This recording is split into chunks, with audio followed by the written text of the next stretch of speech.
Nobody's going to heaven because they're baptized.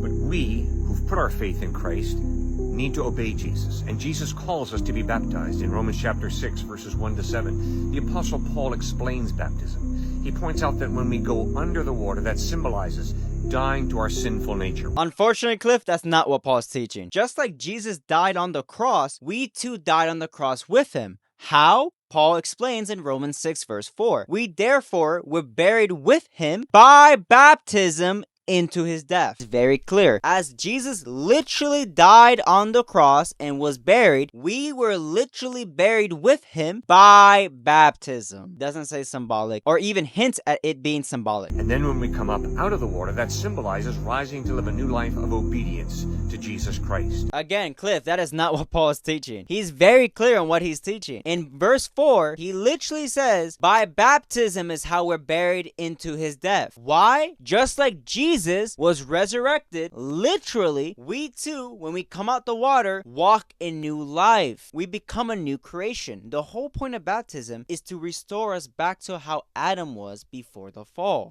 So baptism is not the way to heaven, but it is part of genuine faith, for it is obeying Christ. The problem with how Cliff is viewing baptism is he's seeing it as like a golden ticket straight to heaven. When Paul is very clear on what he's teaching if you want to become a Christian, if you want to start your life as a Christian, you must be buried into Jesus' death. How do you do that? By baptism. By baptism, your new life starts and your new walk with Jesus Christ begins. That's the whole point of Paul. It's not a golden ticket. It's the initiation of someone entering the new covenant.